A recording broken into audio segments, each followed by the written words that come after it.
साथियों, आज की कहानी शुरू करने से पहले एक सवाल है। क्या आप भी किसी बेटी के पिता हैं या किसी बहन के भाई हैं, वो भी ऐसी बेटी या बहन की जो या तो कॉलेज में पढ़ने जाती है या कहीं काम करने के लिए जाती है या किसी भी तरीके से उसे बाहर अकेले जाना पड़ता है? तो सावधान हो जाइए, क्योंकि इस समय एआई, आर्टिफिशियल इंटेलिजेंस या डीप फेक का खतरा हमारे देश और समाज पर मंडरा रहा है। इस एआई और डीप फेक का काला चेहरा कभी वसूली तो कभी बलात्कार जैसे जघन्य अपराध के रूप में दिन ब दिन सामने आ रहा है।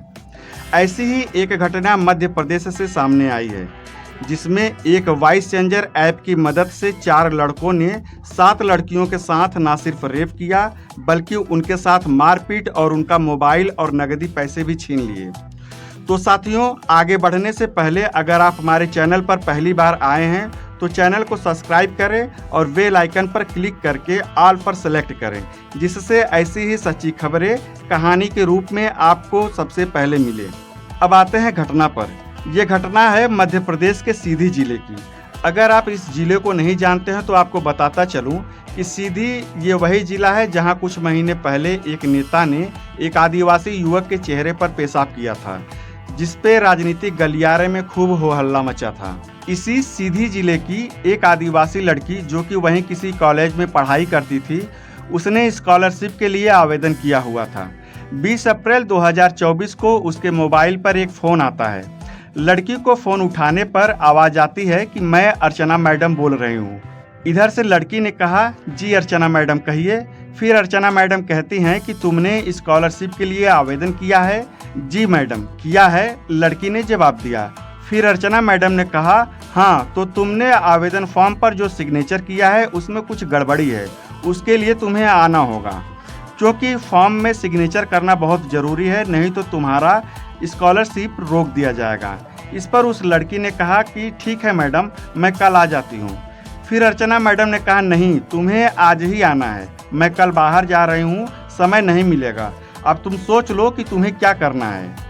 अब वो लड़की आदिवासी गरीब लड़की, जिसे आगे की पढ़ाई जारी रखने के लिए स्कॉलरशिप की बहुत ज़रूरत थी, उसने हाँ कर दी और कॉलेज के लिए निकल पड़ी।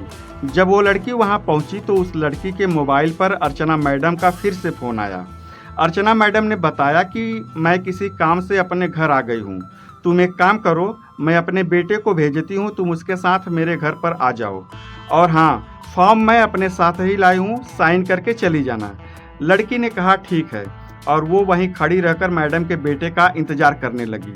कुछ देर के बाद मोटरसाइकिल से एक लड़का वहां आया जो कि हेलमेट लगाया हुआ था। उसने लड़की से कहा कि मुझे मेरी मम्मी अर्चना ने भेजा है, क्या आप ही स्कॉलरशिप के लिए आई हैं?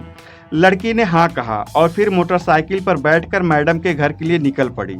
अंधेरा होता जा रहा था, लड़का बाइक चला रहा था। कुछ देर के बाद अचानक लड़के ने बाइक को जंगल की तरफ घुमा दिया, तो लड़की ने इसका विरोध भी किया, लेकिन उसके विरोध का कोई फायदा नहीं हुआ, क्योंकि बाइक की स्पीड ज़्यादा थी।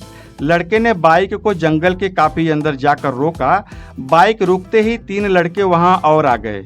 लड़की के विरोध करने पर लड़कों ने पहले उसको मारा पीटा। जब लड़की बदहवास हो गई तो लड़कों ने उसका बलात्कार किया। फिर उन लड़कों ने उस लड़की से उसका पैसा और मोबाइल भी छीन लिया, ताकि वो किसी से मदद ना ले सके। उसके बाद वो लड़के उस लड़की को उसी हालत में छोड़कर वहाँ से फरार हो गए।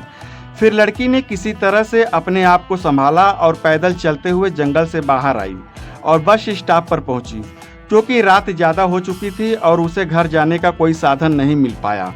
वो लड़की डरी सहमी सी उसी बस स्टॉप पर पूरी रात बैठी रही। सुबह जब उसे साधन मिला तो वो अपने घर पहुंची। घर पहुंचने पर उसने अपनी आप बीती अपने घर वालों को बताई, लेकिन बलात्कार वाली बात नहीं बताई। लेकिन अपने साथ हुई दरिंदगी को वो ज़्यादा दिनों तक दबा नहीं पाई, क्योंकि उस रात को हुई उस घटना का दहशत उसके दिलो दिमाग पर हावी हो चुका था, जिससे उसको अपने आसपास हमेशा असुरक्षा का एहसास होता था। इसका नतीजा ये निकला कि वो लड़की 20 मई को मझौली पुलिस स्टेशन पहुंच गई और अपनी पूरी आपबीती बताकर शिकायत दर्ज कराई। और लड़की ने बताया कि जब वो लोग उसे मार रहे थे तब लड़की ने बेहोश होने का नाटक किया। तब आरोपी ने टार्च जलाई। उसी वक्त लड़की ने उसका चेहरा देख लिया था। उसके बाद पुलिस हरकत में आई और कड़ी मशक्कत के बाद आखिरकार पुलिस आरोपी लड़कों के पास पहुंच गई और उन्हें गिरफ्तार करने के बाद थाने लेकर आई। जब उनसे कड़ाई से पूछताछ हुई तो उन लड़कों ने कई और चौंकाने वाले खुलासे किए, जिसके बाद मध्य प्रदेश के जिले सीधी में सनसनी फैल गई और राजनीतिक गलियारों में भी सुगबुगाहट बढ़ गई। पुलिस ने पत्रकारों से बातचीत में बताया कि आरोपियों ने एक नहीं बल्कि 7 आदिवासी छात्राओं से रेप करने और उन्हें लूटने की पुष्टि की है। छात्राओं की उम्र 17 से 20 साल के बीच की बात सामने आई है। आरोपी वॉइस चेंज करने वाली मोबाइल ऐप की मदद से उनकी महिला टीचर बनकर बात करते थे, उसके बाद अज्ञात जगह बुलाकर उनसे रेप करते थे और पीड़िता के मोबाइल और पैसे भी छीन लिया करते थे। आरोपी इतने शातिर तरीके से वारदात को अंजाम देते थे कि पीड़ित लड़कियां उनका चेहरा नहीं देख पाती थी, लेकिन एक पीड़िता ने चेहरा देख लिया और पुलिस आरोपियों तक पहुंचने में सफल रही। पुलिस ने मामले का खुलासा करते हुए बताया कि आरोपी वारदात को अंजाम देने के बाद लड़कियों से उनका फ़ोन छीन लेते थे, जिससे पीड़िता किसी को मदद के लिए बुला नहीं पाए। पुलिस ने जब आरोपियों को पकड़ा तो उनके पास से 16 मोबाइल फ़ोन बरामद हुए। पुलिस के पास केवल 4 लड़कियां ही केस दर्ज कराने पहुंची थी, जिसके बाद मामले की जांच शुरू की गई। सीधी के एसपी ने बताया कि एक लड़की अपनी छोटी बहन को लेकर आरोपी से मिलने गई थी, तब आरोपी ने उन दोनों का रेप किया था। बाकी 6 लड़कियां कॉलेज स्टूडेंट हैं। पुलिस जांच में मुख्य आरोपी ने बताया कि वह उन्हीं लड़कियों को टारगेट करते थे जो आदिवासी समाज की थी, इसके साथ ही स्कॉलरशिप के लिए पात्र होती थी। इन लड़कियों को फंसाने के लिए आरोपी अपनी आवाज़ बदलकर स्कॉलरशिप वाली मैडम बनकर बात करते, फिर उनको स्कॉलरशिप फॉर्म में कुछ दिक्कत है यह बताते और एकांत वाली जगह पर मिलने के लिए बुलाते। रीवा जोन के आईजी महेंद्र सिंह सिकरवार ने बताया कि मुख्य आरोपी ब्रिजेश प्रजापति, उसके साथ ही राहुल प्रजापति, संदीप प्रजापति और लौकुश प्रजापति को गिरफ्तार किया गया है। वहीं कांग्रेस नेताओं ने सरकार पर आदिवासी विरोधी होने का आरोप लगाते हुए उच्च स्तरीय जांच की मांग की है। कमलनाथ ने ट्वीट करते हुए कहा कि क्या मध्य प्रदेश में आदिवासी समुदाय की लड़कियां निर्भय होकर पढ़ाई भी नहीं कर सकती हैं? ऐसे में बेटी बचाओ बेटी पढ़ाओ के नारे का क्या अर्थ रह जाता है?